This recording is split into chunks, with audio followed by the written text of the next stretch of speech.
she was. And hopefully we're back on live broadcasting. Had some technical problems. It happens from time to time. I'm grateful for everyone who had hopped on, who was watching, and hopefully you are able to tune in again. I had my husband who was tuned in told me that we were no longer on, and of course I had it in front of me. The question of the day that is, have you or has someone you love changed your mind about getting the vaccine? Perhaps you weren't going to get it and now you are, or maybe you were going to get it and now you changed your mind. You was, and now you're saying, no, I'm not going to get the vaccine. And of course, we've reached a milestone now. 100 million who have been vaccinated. And the conversation is now starting to look at whether our children will get the vaccine. But the conversation today with Natalie Williams of the Women's Business Center is we were talking about this PPP loan. We have got to get the information out, and she's the expert. She's the one that can provide the information. And there she is. You're such a trooper. I appreciate it. I could tell my picture had dropped and you kept talking. I was like, look at her. She's such a professional. Oh, I appreciate you oh so much. And you providing great information. So thank you. And from time to time we run into some technicalities, but Amelia worked really hard behind the scenes and I could see you still talking. So I appreciate Good, that. good. You talked about the PPP loan and people understanding, but you know, these mom and pop businesses, they are being challenged. And when I think mom and pop, I also think about hair salons and barbershops and some of the businesses that are common in our community. What kind of challenges are they having and how are they getting through this? They're having a lot of financial as well as everybody else. So from a mom and pop store to the beauty salon, 95% of the calls that we're getting now for PPP assistance is actually coming from our hair salon Wow. industry. Which is really disheartening. However, what I'd like to say to those in that industry is, please make sure going forward that you set up a payroll system. I think we got caught up in the fact that we didn't have a QuickBooks. Those are some of the challenges of small businesses as well, mom and pop shops, right? We're Mhm. out here, we're doing the business, we're selling the products, but we don't have the financial structure, meaning that we don't have the financial management software in place that supports us. So now when we're trying to go to the bank and let them know, hey, I've made money, but I didn't pay myself, now we have these issues, right? So create a system that can clearly articulate and demonstrate that you have put some provisos in place to receive a payroll. Also, make sure that you are filing your taxes, right?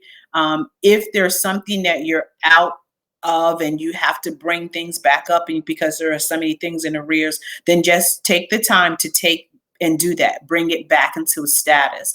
Another thing is a lot of people are not following their annual reports. So we want to make sure people are doing that as well, because you can be administratively dissolved by the Secretary of the State when you don't do that. So many small businesses are operating not as an LLC or incorporation, so there is a liability issue that's also now being really heightened. Some are, have a liability structure that is affecting their business. So get the liability insurance that you need to put into place. Make sure you're filing your taxes on time. Also, make sure you get the assistance of a CPA and a lawyer, and get a good CPA. I always advise people to interview 5 people in that industry and make sure those people understand your industry. Someone called me the other day and said their accountant walked away with their money. So Oh, the other part about that is the struggle is really real, is my. that we negate to understand what our financial makeup is because we leave it to those people. So become trained, become knowledgeable of that area in your business. It's imperative. I know people say, oh, I hate numbers, I don't want to do it. It's imperative. I always tell people that's why I'm a journalist because I can't do math. And that's so funny. You're hitting on everything. And I've told you before, I can write a book on all the things not to do when you go into business.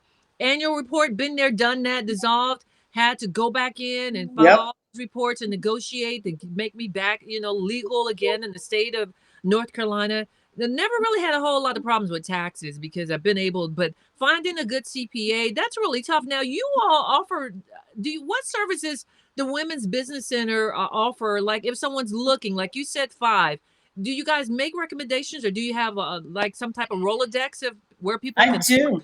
Yeah, we do. I have a Rolodex, or what I call a W. We have a directory of service providers that we utilize at the center. And you know, Tanya, not everybody can just be a presenter at the Women's Business Center of Charlotte, right? We take that to heart. We're not looking for those individuals who are self-centered. We're looking for people who are really honest and have the same type of core values that we have, that are integrity and trustworthiness.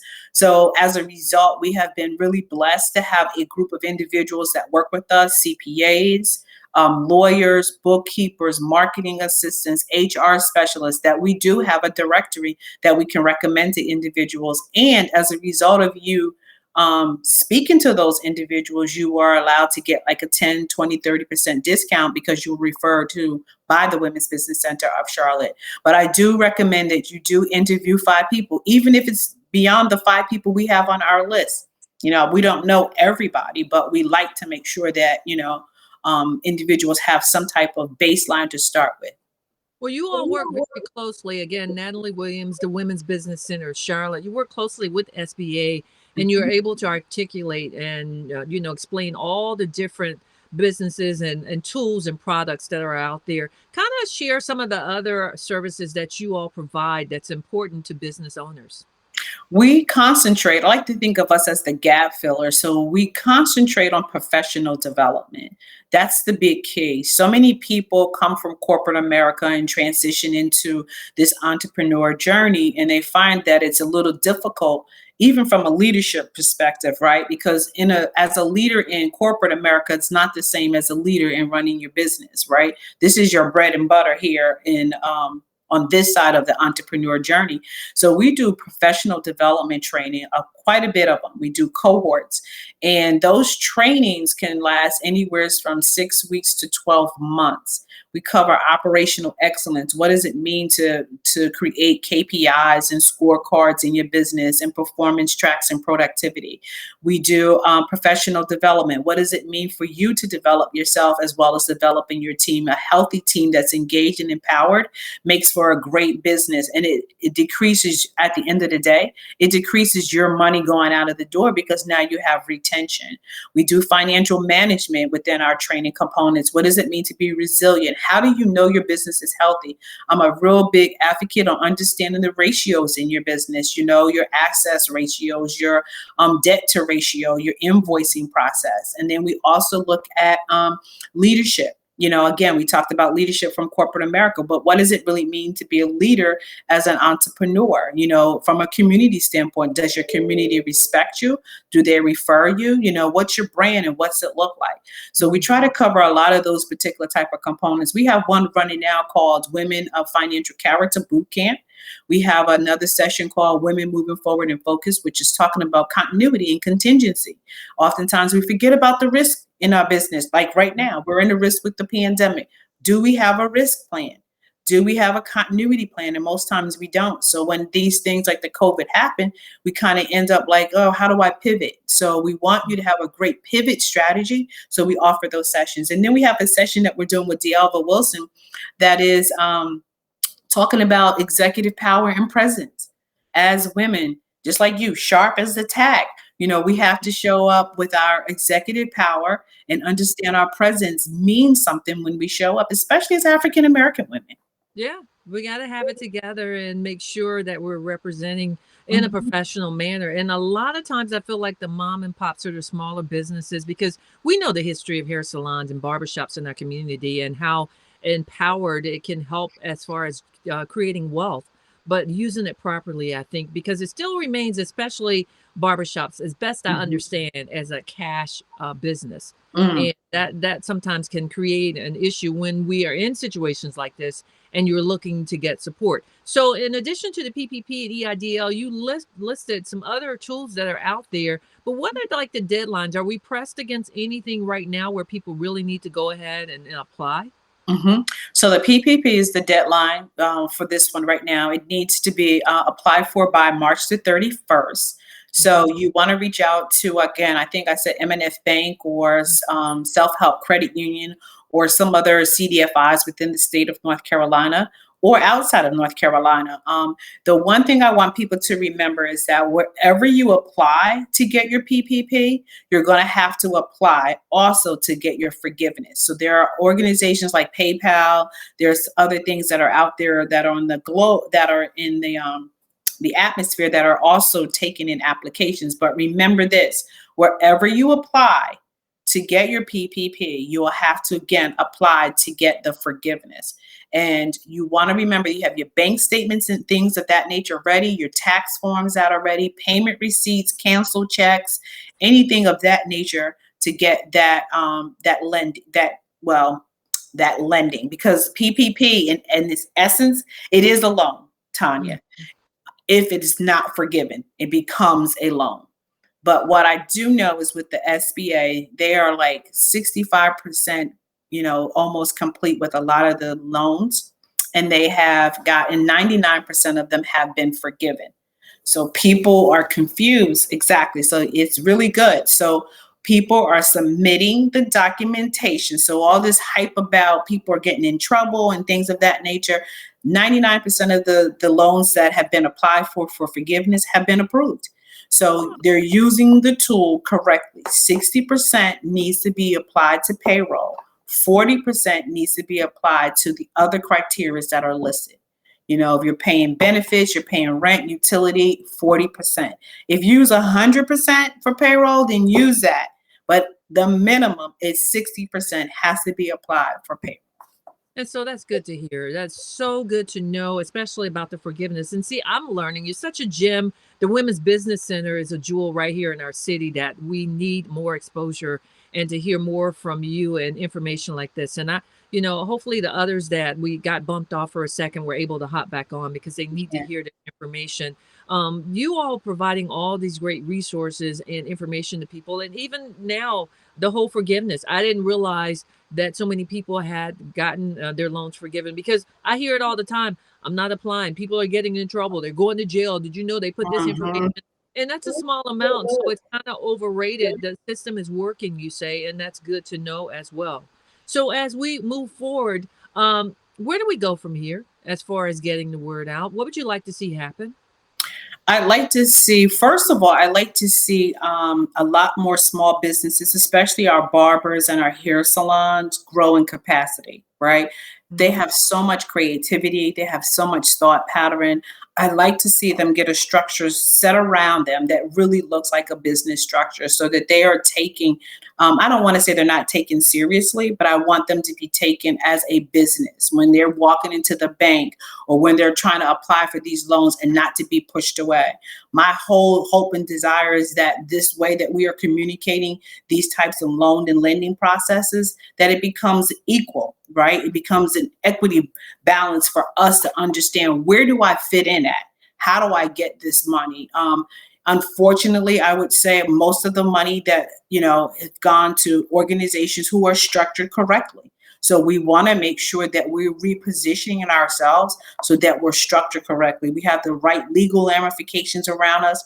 We have the right liability insurance put into place, and that we're doing business as we're supposed to in business. So going forward, I would love to be able to say, you know what, we've got 85% of the people have changed their structure. 95% of the people understand that they need a liability and they have it. They're securing their intellectual property, wherever that is. That's what I would love to see happen. And Wow. mom and pops to be able to get this money. I don't know how much closer it has to get for people to get access. Using the Schedule C is a little easier than trying to calculate the payroll. And it was created in that rim so that people wouldn't have to, because the people weren't paying themselves. The Schedule C thing was created so that you could just utilize that line item. But we need people to file their taxes, right? And that does have a higher revenue than you would for your payroll. So, I mean, yeah. So PPP loans, though, what if you are a stylist? You don't have any employees. Are you still eligible for it? Yes, you are. Yes, you are. So the PPP is for sole proprietors, self-employed, and independent contractors. And this new rule that is in place is specifically for them. So it's not for those who are in corporations. They need to still fill out a 1020, but this Schedule C can be applied to those people in those three particular categories. So if you're out there and you haven't had a payroll, but you have filed your taxes, you still are qualified to apply for the PPP. Wow. So The much only to, way you won't get money is if you don't ask. wow. That's guaranteed, right? That's a Look, yeah. guarantee. They'll And there's say a lot of no, but people. it's a guarantee. If you never ask, you will never know. That's right. Nothing ventured, nothing gained. I say that all the time. I wish we had more time. Boy, even with the breakup, we still have gotten in like 30 minutes and I want to respect Good. your time. But I would love to get you back on to talk more and kind of let's brainstorm about you doing more because you are a resource that we need in our community. And I wish we could just blast this from the airwaves, a chat Yeah. with Natalie or something so that people can ask. And I don't know, I know COVID kind of restrains us now and your time is limited, but the resource center, you guys at the business center, are you still doing a lot of awesome work? I mentioned there was one grant that I saw that helped with utilities and your mortgages. I mean, you have some things there that people can put in and apply for. Yeah, so the city is doing a wonderful job with trying to make sure that they're getting money out to the small community. The hub administration is making sure that they're getting money out to the community. What I want people to really remember and think about is to stay focused on what's going on in the news, right? There's tons of dollars and money that will be coming back out probably to the city and to the government. And so you want to make sure you're in position to receive that. So whatever that means is filing your taxes, making sure you have your payroll in place, making sure you have your payments and your receipts. If you didn't have them before, okay, fine. Let's move forward and let's make sure we do get that. No judgment. Just make sure that we're operating in a sense of wisdom going forward. And we can help you with that. Tanya, we did yesterday, I did a session with the BRG at a corporate at one of the corporations. And it was a great opportunity to express, and empower women within inside of corporations as well. So we do that as well. I just wanted to let you know. No, I appreciate that. And let everyone know I've got someone on right now. Cassandra Johnson said good information for her small business. It's Linen Party Rental. And so Yes. people Does she are, have any questions? do you have any questions, Cassandra? She's here. I mean, you've got a rare opportunity to inquire. My husband hopped on too. He's like, hello again. So if he has any questions, take advantage of this time because Natalie is the plug is what I'm going to call her. She's got all the information that you need. I mean, it just blows me away that you can keep all that straight because there's so much going on and all the changes continuously changing. Because I even asked you the PPP loan that was offered before. It's a little bit different from the one that just recently come out. Is that correct? Yes, it is. Yes, it is. So there's a draw one and a draw two. The only thing that makes it more different is that this go round, they expanded the types of services as well as the organization. So like, for example, the Chamber of Commerce's weren't able to apply before, but now they can. Individuals who had student loans. If you were defaulted on your student loan, you weren't able to apply, but now you can. So that's important that you understand, like, what really are the changes that are going on, and how does that happen? So, even making people true with the targeted EIDL lending and things of that nature, all of those little parameters and how you can reapply. If you did not. So some people were applying. Let me just say this too, real quick, Tanya. I'm not going to take up the time. But some people were applying because they thought they had employees, which were contractors. And so they were denied. You can reapply, understanding now that it's just you. So just reapply with just using yourself and not your contractors, because your contractors have to apply for themselves. So you're not taking up our time. I'm trying to be sensitive to your time because we got guys watching and listening, and I really wish even churches, they don't always have their paperwork in order either. And I don't think now's the time to not be humble. If you need the help and you need the assistance, you've got a resource right here in our community. So again, Cassandra Johnson, she's got a small business, and others that are hopping on. If you have a question, if we could take a couple more minutes with you, Natalie, I appreciate it. She's asking how to get in touch with you, which I was going to say that for last. Of course, Cassandra says, Miss Johnson, how can I get in touch with Natalie? And everybody should be asking that question because you have provided so much information that we just don't have available. People just don't know where to turn, where to go. Of course, you can go online, but then you never know what's fact or fiction. And what scam is going on, and then getting somebody that you can get access to. That's the other thing. So You how know did what, too, Tanya? The thing for us in our community is trust. right, We right. don't trust the system, and very well, rightly so, because the system really hasn't been trustful to us, right? That's true. And Uh-huh. so it makes it very limited for us to have the capacity to utilize things that we really don't trust, because we feel like, at the next level, if I do this, then this is going to happen, or if I do that, that is not going to happen. So then we become paralyzed when there's Right. opportunities for things that we could do. So I do want to say again, I'm not sure if we got disconnected. The EIDL is a great position to help a small business to increase its capacity through revenue, right? You can utilize that form to increase it by getting a line of credit. You not necessarily have to use the money, but at least if you have it there sitting there as a line of credit, it helps increase your Dun and Bradstreet. It helps increases you as an individual and a small business, because when you apply for those done numbers, and if you haven't, you should, because that's Mhm. your credit report right out to the world. It tells people that you're credit worthy. So you want to start to build those things in your business, but sometimes we just don't trust the systems and we don't know how to. So if you're looking to and I'll say this too, with the EIDL right now, they're not even doing credit checks because it's with the SBA, as opposed to a PPP. So if you had some issues going on and you're like, I need some cash to sit and help my business grow, look at that as an opportunity. It's a 30-year payback. If you get $50,000 and you got to pay that back in 30 years, how That's much are nice. you really paying at Yeah. 3.7? But what if they got the EIDL loan one already? Can you come back and apply for more? Yes, you can. You can apply for more. Yes, you Wow. can. Yes, you can. Now, if you are in the middle of applying and you haven't heard anything, or you got denied for some crazy reason, you can issue a reconsideration letter. Hey, I want to be reconsidered because of XYZ. You So I have have that ability to do that too.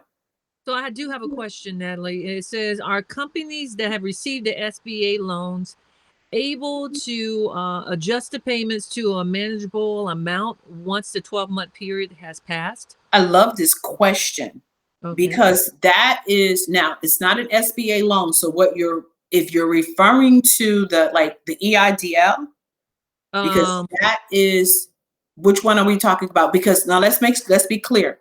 So when we talk about the PPP, remember that goes through the bank and it okay. becomes a loan only if it's not all forgiven. So this is the EIDL. Okay, so when you're talking about the EIDL, you can talk with the facilitators at the bank, at the SBA, to see whether or not those loan payments can be made adjustable after the 12-month period. I love that question, because Okay. that's key. Because if you get $50,000 and now you're paying $80 a month, can you readjust that? Right? Right. There is no prepayment penalty, so you can pay it off if you choose to earlier. So there is no prepayment penalty if And you so need to go. Right. So what is the maximum amount that you can apply for? I love these questions. So you can go to, yes, absolutely. I can tell you got such a passion for this. I love it. Yes, 250,000 is a maximum that they're looking at for applying for. Yes. Wow. And so if you got some And money, I'm going to say this too, that it's not based on a request. So that's okay. the difference. So you know how when you go to another bank, you say, I'm requesting 50,000 or 75. When you Mhm. fill out the application for the EIDL in the portal on the SBA website, you'll send in your cost of goods sold. If you have any cost of goods sold, if you're someone that sells a product and you have that. If you're not in your service-based organization, then you'll send in your financial documentation. Based on your financials, they will make the determination of what they believe you qualify for. So let's just say they say, hey, we're going to shoot you out $25,000 right now. We don't know such and such.